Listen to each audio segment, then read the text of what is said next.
Hello Rosendale, Mr. Griddle here again with another science activity that you might want to try at home.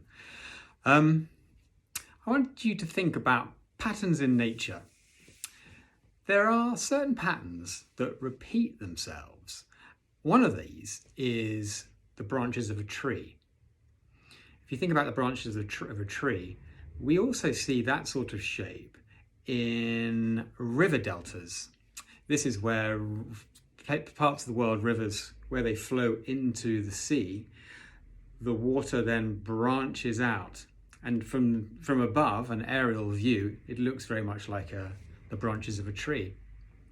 If you were to look inside a human lung, you would see those branch shapes as well. Lightning is another example.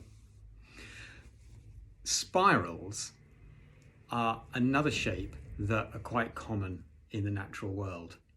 If you think about a curled up millipede or the leaf of a fern, as it starts to grow, it's in a spiral shape.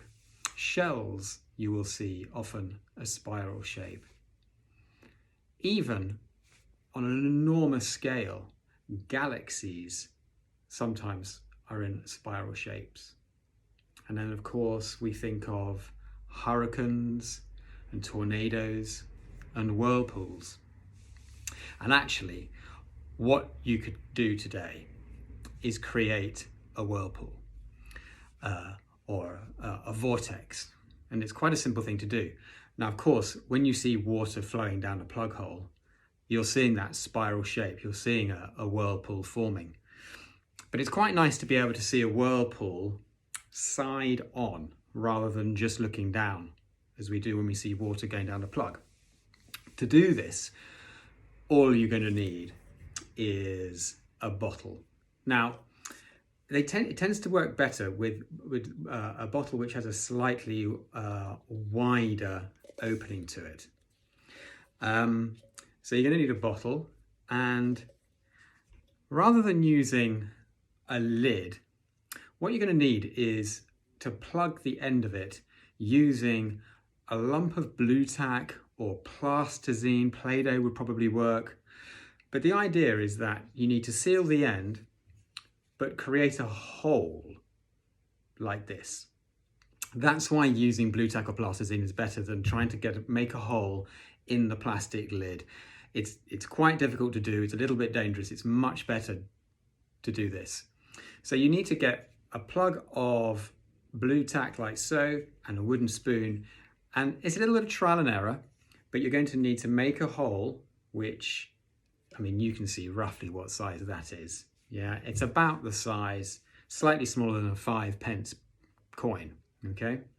Once you've got your plug, as it were, of blue tack or plasticine with the hole in, you then take your bottle and fill it with water, and then you're going to place that plug of blue tack over the top of it, okay? So it's pretty secure. You then need to fill your bottle with water and then put your finger in it, because you're going to turn it upside down, okay?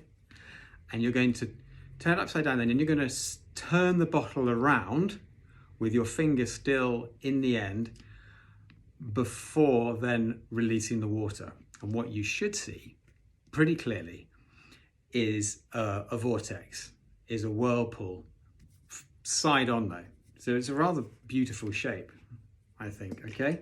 So we're going to spin the bottle around like so, and then you let the water out, and you'll see your vortex really clearly. Yeah, so give it a go. Maybe take it into the bath with you or the shower and have a go in there in the mornings. Anyway, Rosendale, have fun. See you again next time. Bye bye.